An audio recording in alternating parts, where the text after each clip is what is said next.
Being a CISO is like waging a never-ending chess game against players you don't know, can't see, and attack without warning. On this podcast, cybersecurity experts have a pragmatic dialogue on cyber risks, current attacks, and security trends. Welcome to the CISO's Gambit. I'm your host, Sean Cordero. In today's episode, we'll discuss the unique requirements placed on cybersecurity, networking, and business units during mergers, acquisitions, and divestitures. And we'll be speaking with two experts with a deep experience and understanding of the complexities and requirements to make mergers, acquisitions, and divestitures a success. Sami Ramachandran comes with a deep transaction experience as leader at top advisory firm, where he advised PEs and enterprise clients on the buy and sell side of mergers and acquisitions. We're also lucky to have Pamela Kubitowski, the former director of global network services at a multinational healthcare company, which is also a Fortune 100. She led architecture implementations and operations for over 1,000 global sites and for over 100,000 users. Pamela is also a co-host of the great podcast, which I highly recommend, Cloudy with a Chance of Trust. Sami and Pamela, thank you both for joining us. Thanks so much, Sean. It's great to be here with you and Sami. Thanks, Sean. Happy to be part of this podcast with you and Pam. Well, this year has been a pretty fascinating one in terms of the consolidation, both in the IT security space, the vendor space. We've started to see organizations that were once giants in the industry getting purchased and packaged up and in some cases resold to private equity. And that made me think this seems to be not that unique when you look across the entire landscape of business transactions. And I know we see it across some of our customers, whether it's in the cybersecurity space or elsewhere.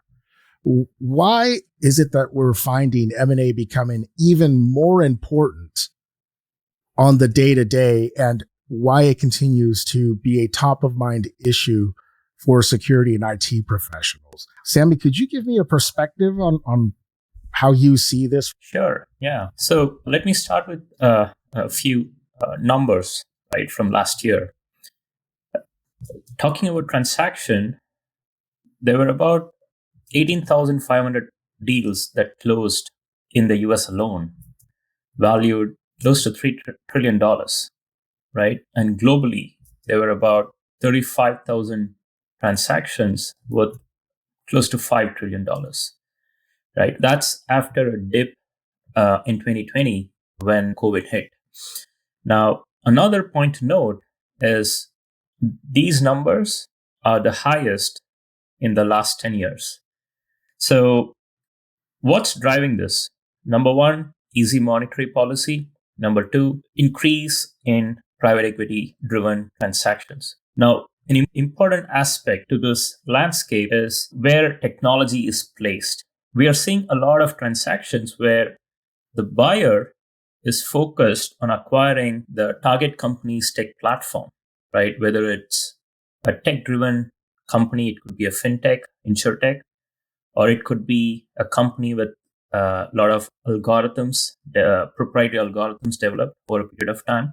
So the crux of many of these deals is technology. And that's where securing the tech platform, whether it's enterprise systems or business systems, is becoming more and more critical for the buyers. Now, Sami, on that front, during my M&A days, we actually would get excited when an M&A would come through, because it allowed us to free up budget that we normally wouldn't have. So it was, oh, I need to upgrade this legacy firewall, this legacy switch. I'm going to add a bunch of additional CapEx for it. Now, in the context of cybersecurity, what are you actually finding in terms of those types of approaches? I certainly know I'm not the only one. I've spoken with many peers that have said, yeah, I basically continue to do the same thing. Do you see that changing in terms of today's approach towards M&A, or is it about the same? No, it's definitely changing. I would say it's changed a lot in the last 3 years or so. When you talk about a transaction, we also see a lot of cybersecurity breaches taking place as soon as a transaction is announced. So think of, the well publicized Marriott SPG transaction and the breach that they discovered on the SPG side after the transaction was announced. And eventually Marriott had to pay a lot of fine, right? Another popular case is Yahoo's deal with Verizon. So what has happened in the last couple of years is, as soon as a transaction is announced and as these companies are trying to integrate their networks or maybe separate their networks, that's the right time for bad actors to penetrate corporate IT.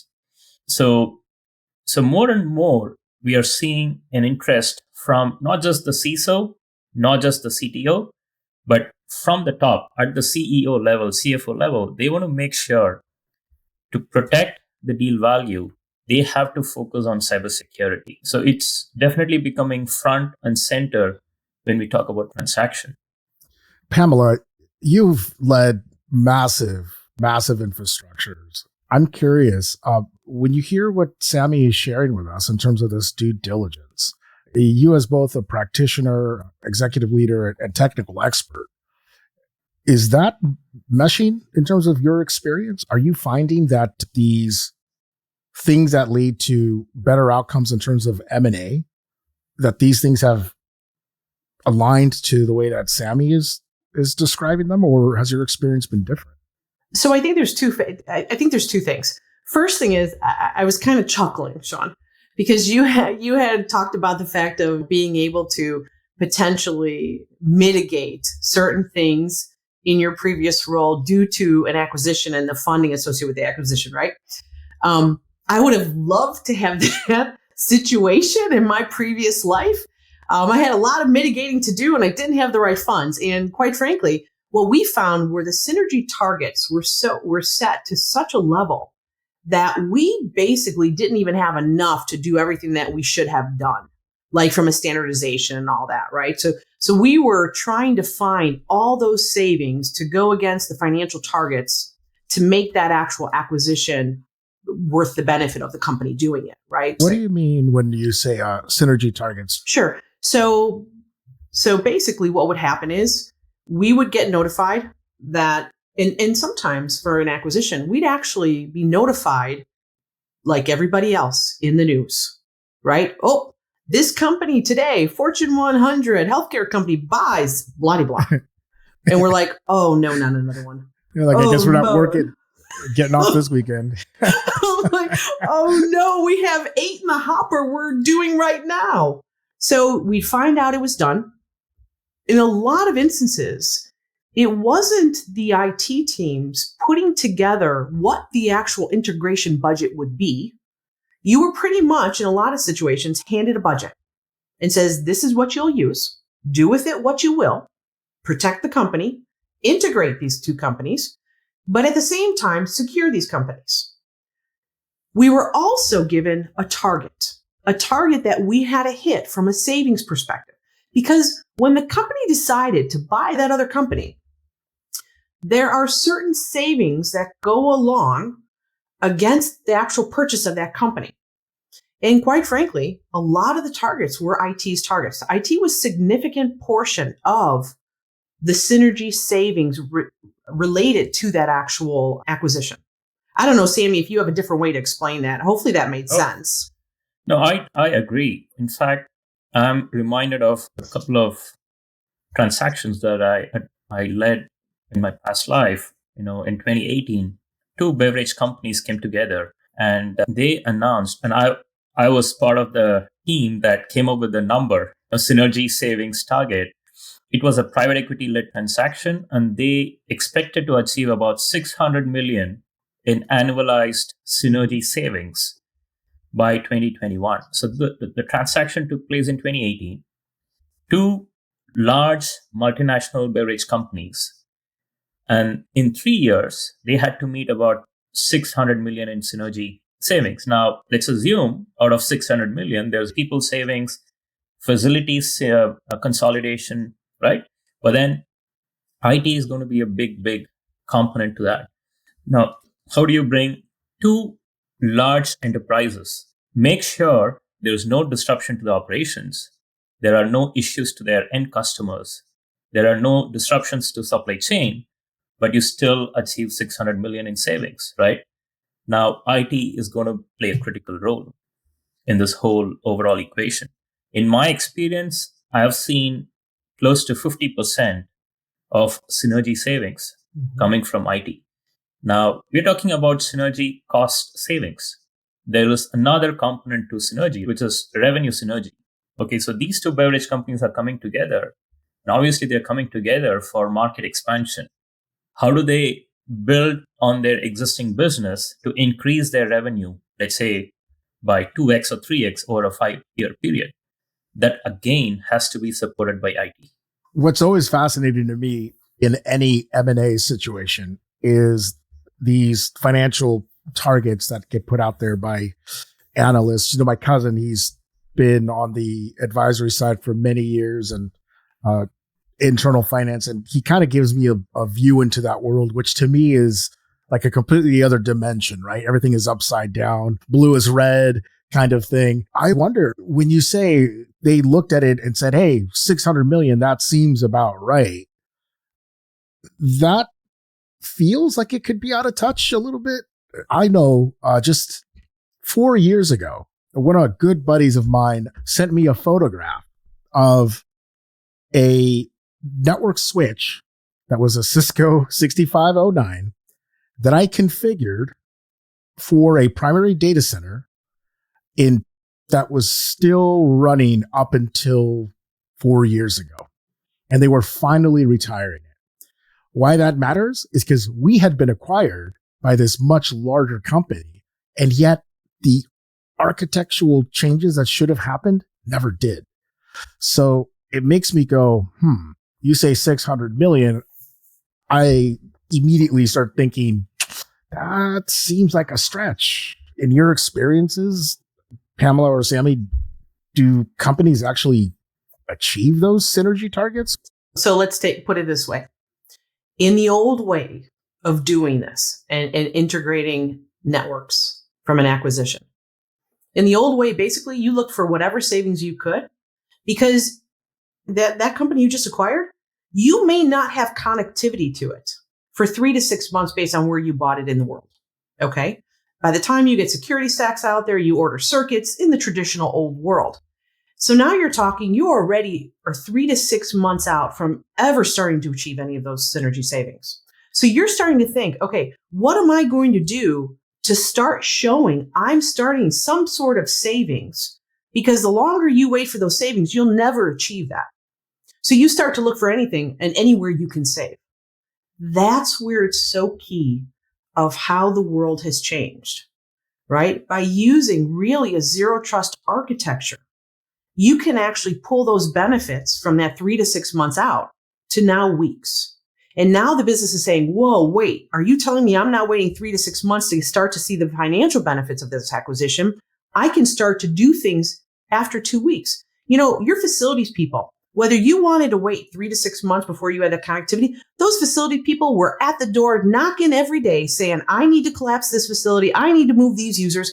Okay, you can't move those users from that company on that network to this building on a different network, which is a different company still. We didn't integrate yet, right?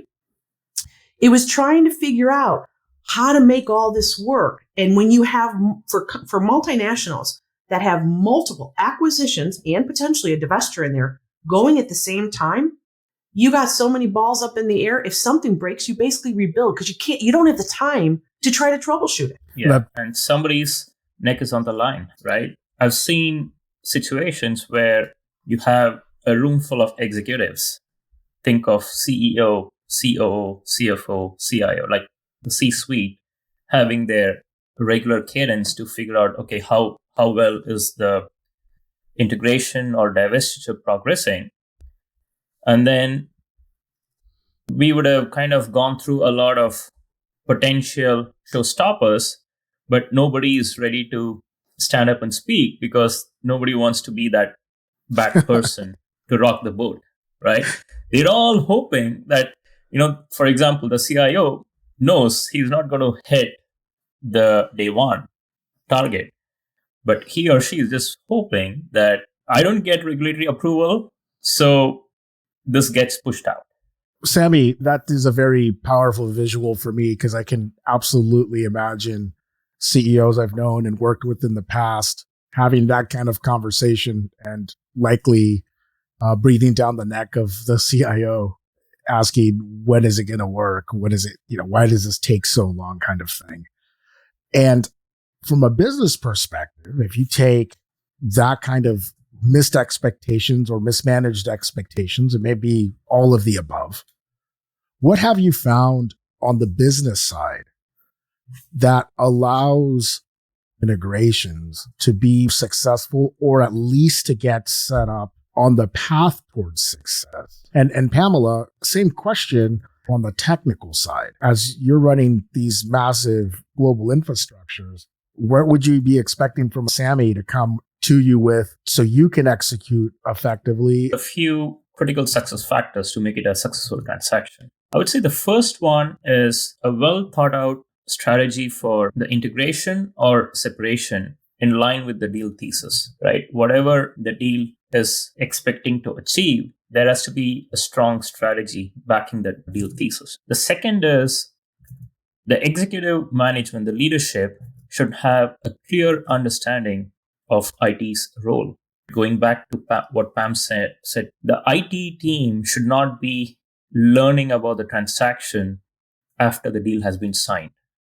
Early engagement, starting from the due diligence phase, is very critical. The third critical success factor, and I would say the most important, is speed of execution, whether it's to achieve your synergy targets or for continued business operations. The speed is absolutely critical. And then finally, the budget. We all spoke about the budget. I would say amount of budget allocated for the transaction is again very important.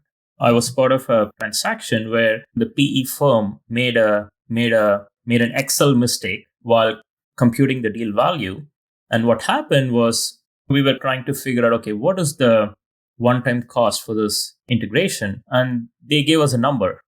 And we were like, how the hell can you integrate this company?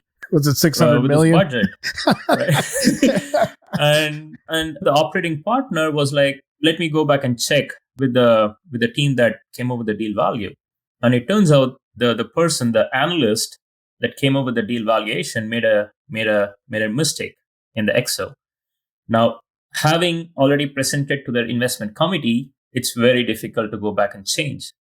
So you can understand, right? We had to work with that constraint to make sure it's still done successfully. So the amount of budget you have for that standing up or integration or separation is another critical factor. Sammy, one of the things to key off of that is, and I should call out the fact that we had a phenomenal PMO organization in my former employer. They had a playbook down pat. So, and they pretty much knew what we were going to have to do based on a traditional way of doing this, right? But I think it all comes down to, from an IT perspective, you've got to change the way you approach an acquisition or a divestiture for that matter, because the old way just isn't going to meet the business needs anymore. It's too long to go ahead. It takes you too long to get that integration done or to even start it. And now you're trying to go ahead and find savings. Forget it.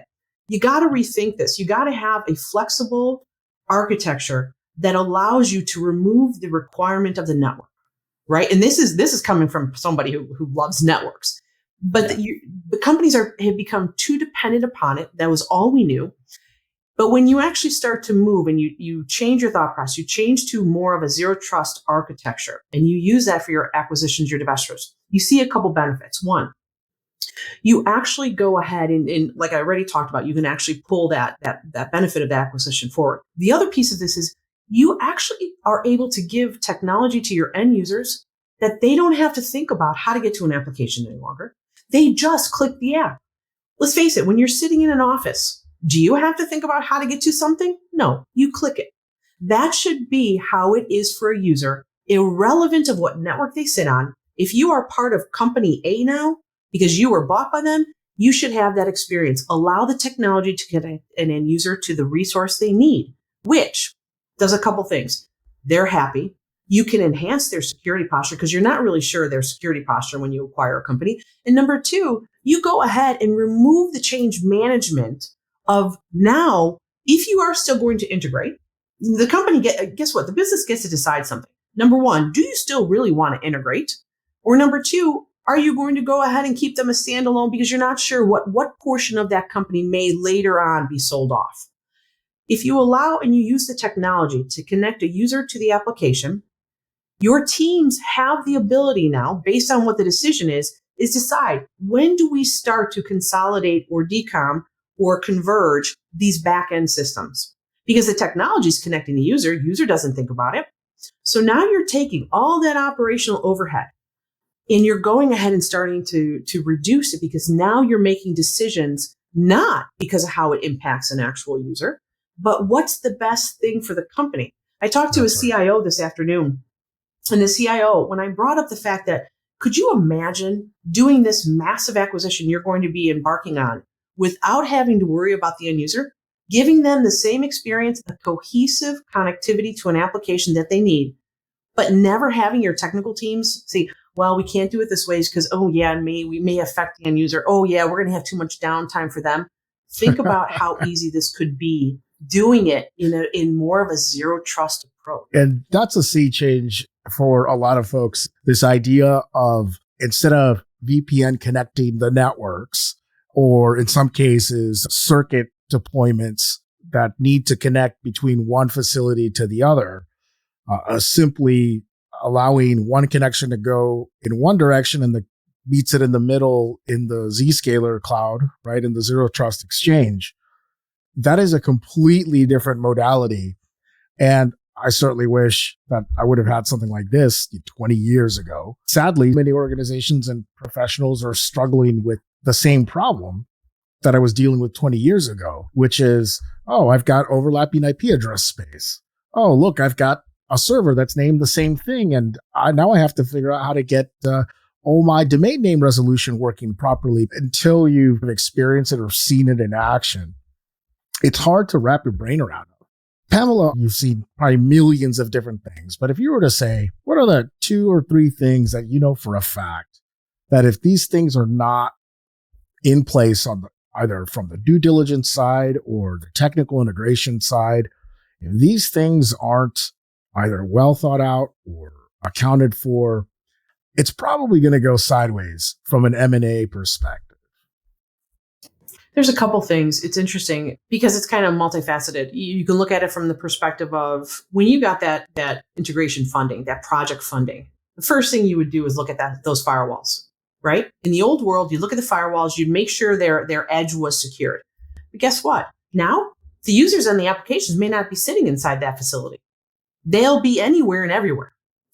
So now you sit back and say, oh no, now where is this company that we just acquired all their data? Did Shadow IT go off and spin up a bunch of cloud instances that, guess what? The IT group that's now giving us this portfolio of applications, is it cohesive? Or is there company data that could affect the company's reputation sitting somewhere out there unprotected? Yeah. So you start to worry, right? I used to worry about this so much, and more so now because let's face it, in the last 5-6 years, spinning up a cloud instance, so many organizations went and did it before organizations actually put a structure around it. So now you're thinking about that. You're thinking about the fact that I don't really know their security posture. What does their security posture look like even on an end user's device, right? You're worrying about that. You're thinking, okay, how can I go ahead and mitigate some of this? I don't know what their true application portfolio is. What apps do they really need? And what of those applications do we really need to worry about from an integration perspective if we've decided to fully integrate? Or how do you decom something that maybe only 2 or 3 users are using because you need to reduce that, decom that, because that's part of your savings. So there's a lot of things. It's very complex of what's going on in the old world.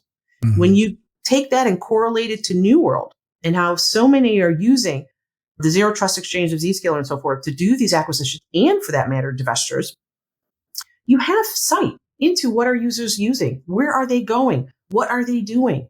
Okay, now I can make some educated decisions on where I'm going to focus first. Sammy, based on what Pamela has shared here from the organizational IT leadership side, how the business side of the M&A piece and the technology side really intersect. And more importantly, what happens when that intersection doesn't quite happen cleanly? Like, what are the ramifications from a business point of view? I mean, I know you mentioned before, hey, $600 million in synergies. That seems like a lot of money, but again, it's a projection, right? But there have to be more ramifications that are not always thought through when these types of things go sideways. Yeah, sure.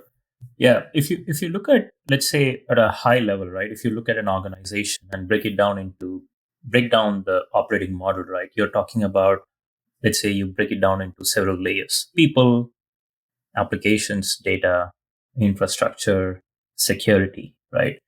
Now, the fundamental aspect to making sure this doesn't go wrong or sideways is to understand the deal perimeter. And I mentioned that, right? You need to have clarity on what are the applications being accessed, right? Where are the users located? So having the deal perimeter finalized during the due diligence phase is absolutely critical, whether it's an integration or separation. Now, the reason is that is going to inform all the computation around synergy modeling, deal valuation, the time it takes to complete the transition. Just imagine if you have, let's say, 100 applications that should be separated to a SpinCo. Now, their CMDB system says there are only 50 applications that the SpinCo users need access to. They have missed out the remaining 50 applications. Now, what will happen is the SpinCo leadership as well as the seller will estimate, let's say, a 6-month transition.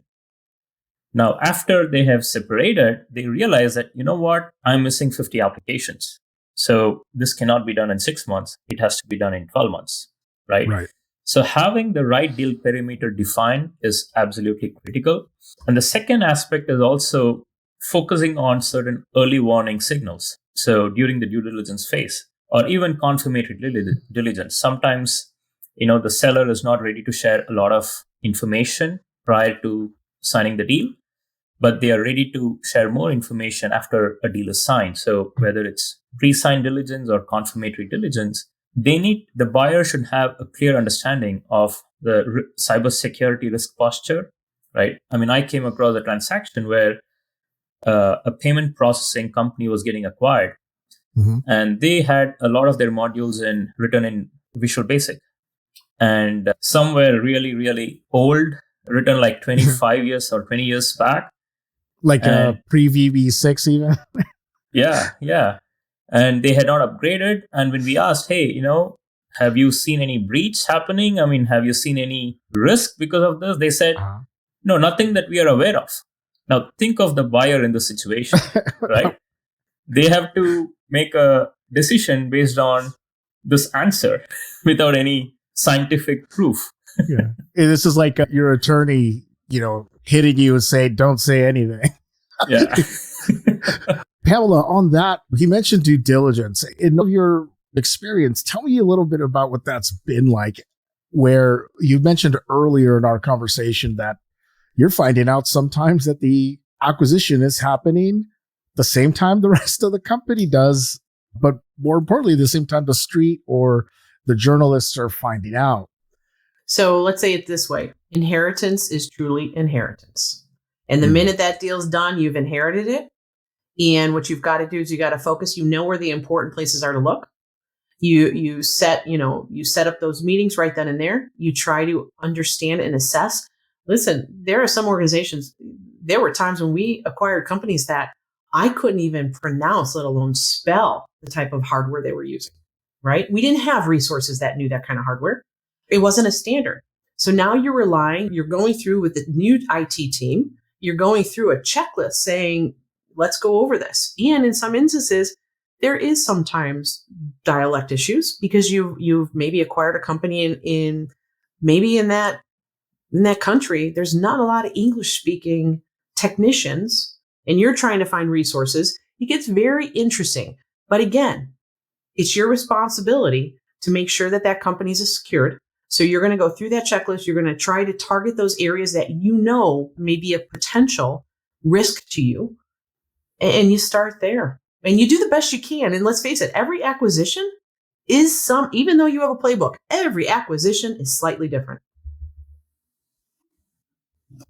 No, that's an absolute fact. Every M&A is always different. I mean, it's human nature, right? We're dealing with other people and their cultures and the way that they get things done. Think of all the times we've had to look at security policies. You have to do harmonization of policies and all of this. It's part and parcel of having disparate ways of looking at risk. Now, Sammy, if you were to tell our audience here maybe 2 or 3 things that they could see as quick wins when getting engaged on an M&A project, what would you say would be 1 or 2 things that they could immediately focus on? And then Pamela, same question for you.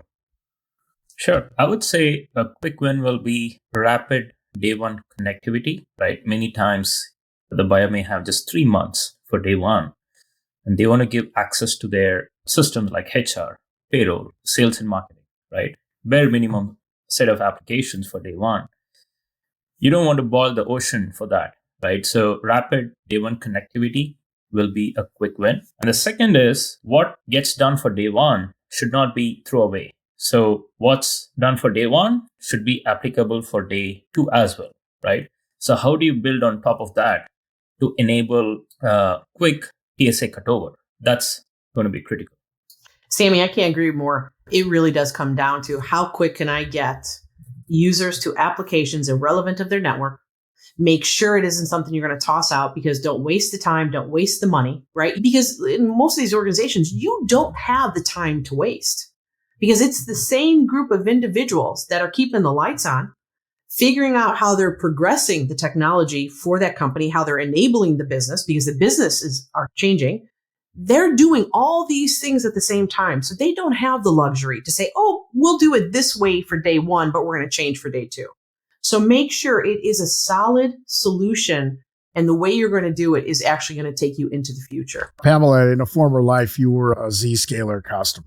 What were the things that really helped set you up for success in terms of either the technology, the approach, the engagements? Could you give us a sense of what that's like? Sure. It really came down to the technology proved itself out to us. That's what opened the door.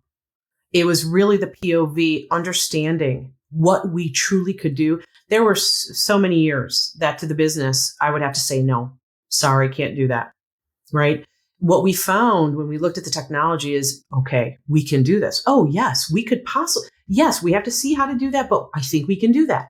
It really enabled the business very differently. And in doing so, you start to change people's mindsets. You start to change how you look at the future. When I look back, it really came down to the technology proving what it said it was going to do. It connected users to applications. It did not expose the application environments to the internet. So basically, application environments, the data centers, the applications went dark, right? It also created a form of microsegmentation. We were trying to get to segmentation, but when you look at the traditional ways of doing segmentation, it's so overwhelming. And to think, how do I operationalize that? So when we looked at the technology and we also looked what an awesome user experience we could give our people, enhancing their security posture. And when we saw that during the POV and we started to actually progress with Zscaler, we saw the partnership that came along with it. We were one of the first companies actually to get the technology working for an acquisition, right? We were one of the early adopters of that. And to see the way that Zscaler was willing to put resources at it, work with us to figure it out. They were also the same partners sitting in a war room at 2 a.m. and it's been 48 hours because we had an outage, but they wanted to make sure that the Zscaler platform wasn't causing the outage. So they were there, right there alongside of all of us, working through it and actually giving us ideas. Hey, we saw this with other customers. Did you check that? After the whole Zscaler technology was checked out, right? They didn't leave us. They didn't say, oh, sorry, not my problem, I'm gone. So it was that partnership that really we saw through the years, and it didn't grow. It started from day one. And I thought that really, we were looking for that. And it was very difficult to find in various vendors, but we found it with Zscaler. It's very true. The partnership across all aspects of a business are incredibly critical. And Sammy, I imagine in your case, in your former life, and also now as you're advising Zscaler customers on the same subject, what have you found in terms of that's really helping them be successful? Yeah, when Pam mentioned War Room, I'm reminded of a transaction during my consulting days. So we had like a 2-day long workshop, kicking off the integration planning exercise. So the guiding principle was, hey, minimal IT footprint, which means cloud first strategy, right? Everything should be on the cloud. Hosting, if it's a private app, or a SaaS application, if I have to stand up a new system. So we had all this conversation, and then we had about 3 hours dedicated for networks and security. And you will not believe these people were like drawing charts on a whiteboard, talking about, connecting to sites through a dedicated MPLS connection, or, going through this elaborate old school approach. Now, unfortunately, I didn't know about Zscaler at that time, and I couldn't bring out this magic bullet, right? Now, today, what I'm seeing is the ability to articulate our solution and platform is so simple. There are only 3 foundational items, right? There are 3 pieces. There is a Zscaler cloud, there's a client connector, there is an app connector. And it's so easy to explain. Many times you can actually explain the end-to-end solution in 30 minutes, right? So what we are seeing is when we talk to somebody who's not familiar with Zscaler, there is a sense of disbelief, right? Is it really possible to do it this way, right? It starts with that. And then once they see the platform in action, they become advocates. That's the cycle that we are in, right? There is more and more adoption of our platform when it comes to transaction, whether it's divestiture or integration, right? I mean, when you say don't touch your hardware, don't scale up your hardware, do it rapidly in a matter of weeks, that really resonates. And many times you are able to create a self-funded project for the IT executives, right? It's almost like, hey, I'm using this solution that's going to address your synergy target as well as your digital transformation initiative. Yeah, that is when there's true alignment from the technology side, the business side. And as you said, I wish this had existed a long, long time ago, back in my M&A integration days. And I know that we're seeing a lot of organizations get a lot of benefit. I want to thank you both for joining us. I appreciate both of your insights. I thought the conversation was a combination of fun, a little bit of a shoulder to cry on, and also a little bit of insights into how we're actually helping companies modernize their mergers and acquisition and divestiture strategy. Pam, thank you so much for your time. Sammy, thank you as well for your insights. I appreciate it. Thank you. Thank you. You've been listening to the CISO's Gambit. I'm your host, Sean Cordero. Thank you for tuning in. If you enjoyed this show, please leave a comment and subscribe.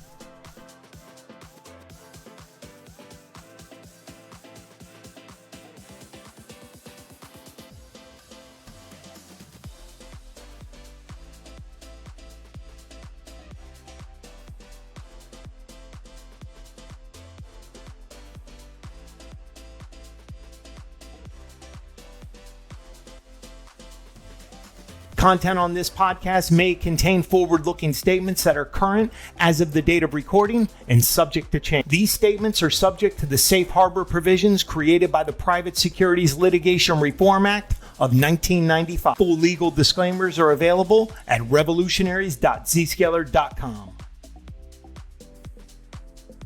Copyright 2022.